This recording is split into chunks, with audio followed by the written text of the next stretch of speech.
Get on my head. Get on my head. Get on my head. Get on my head. Get on my head. Get on my head. Get on my head. Get on my head. Get on my head. Get on my head.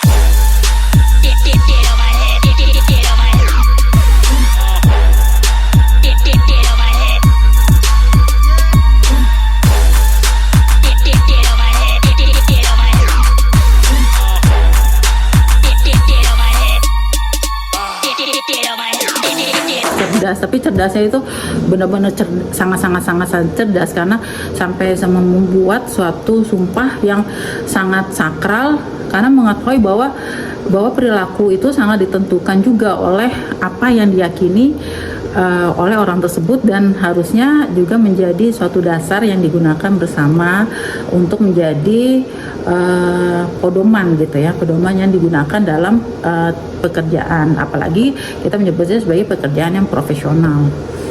Itu sih sederhananya. Nah, terus aku hubungin sama MBTI. Nah, hubungin sama MBTI itu apa gitu. Gak tahu kenapa aku pernah baca gitu. Kalau kode keduanya orang-orang filsafat itu kebanyakan rata-rata mereka MBTI-nya, dan aku cek si filsuf itu rata-rata yang kode keduanya itu adalah N atau intuitif. Kenapa? Karena kalau mereka filsuf itu kan bicara soal ontologi, epistemologi, aksiologi. Sebelum ada aksi, mereka akan berpikir kenapa hal itu terjadi, dasarnya apa, terus sampai ke proses-prosesnya. Jadi hal-hal yang abstrak gitu ya. Jadi hal-hal yang abstrak itu nggak ada datanya gitu. Bahkan aku pernah sampai nonton gitu ya. Aku nggak mau nyebut ya karena aku nggak mau dikira pansos atau manfaatin. Nah, ini lagi tren banget sih tokoh ini. Terus dia nanya ke salah satu hostnya. Salah satu pertanyaan yang menariknya adalah apakah ketika kita tidak memiliki data kita tidak bisa berpikir, apakah kita berhenti berpikir, mana datanya gitu kan. Kalau orang sensing selalu bilang mana datanya.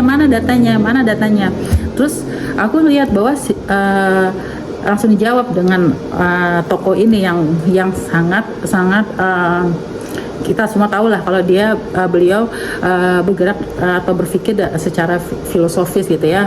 Apakah kalau tidak punya data kita berhenti berpikir?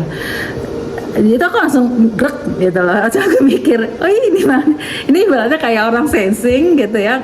Terus berdebat sama orang intuitif. Ya itu, kalau orang sensing selalu mikir mana datanya, mana buktinya gitu lah. Padahal orang intuitif akan bilang gitu loh, memangnya kamu kalau nggak ada datanya, nggak lihat kejadiannya, kamu nggak bisa berpikir gitu loh. Juga ya gitu loh. Dari situ aku mikir gitu.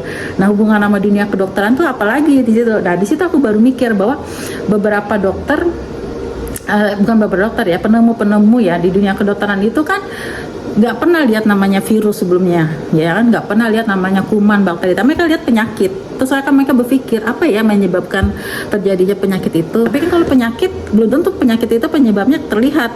Akhirnya makanya adalah mikroskop elektron, adalah pemeriksaan mikrobiologi, adalah pemeriksaan USG, penunjang segala macam untuk mencari tahu, adalah pemeriksaan sampai bahkan ke genetik, gen-gen itu segala macam untuk mencari tahu apa penyebabnya, dan itu sifatnya adalah inovatif ya, intuitif. Nah, untuk mendapatkan seperti itu makanya kadang-kadang membutuhkan data-data gitu, penyakitnya apa, pemeriksaannya apa. Jadi sebenarnya inti dari aku punya diskusi ini adalah, pertama kan dari pertama kali ya sebenarnya ada channel YouTube Citana itu kan dasarnya adalah untuk memberikan informasi yang positif, untuk melihat dari sudut pandang yang positif segala sesuatu yang terjadi. Waktu itu zamannya COVID-19, dimana semua orang bilang hoax tuh, itu nggak mungkin ada COVID-19. Ya aku juga berharap memang nggak mungkin, tapi kenyataannya di depan mata ada korbannya gitu ya, yang tadinya nggak ada sakitnya, nggak ada apa-apa, tiba-tiba sesak, saturasinya turun, itu kan data semua tuh, dan kita nggak tahu penyebabnya apa. Akhirnya kan baru kita pelajari bahwa ada loh namanya virus COVID-19 dan itu di depan mata. Dan aku sedih banget karena teman tenaga kesehatan kita juga ada yang terkena seperti itu. Jadi kita nggak bisa menyangkal gitu ya bahwa itu pernah terjadi. Nah itu pertama kali ada channel YouTube ini gitu loh, untuk menetralisir ya, bukan menetralisir dalam artian apa, untuk memberikan gambaran gitu bahwa itu real, bahwa itu suatu hal yang nyata walaupun kalian mungkin nggak melihat atau kalian mungkin tidak mengalami hal itu. Dari sekian diskusi kita kali ini, mudah-mudahan ada yang bermanfaat untuk kalian.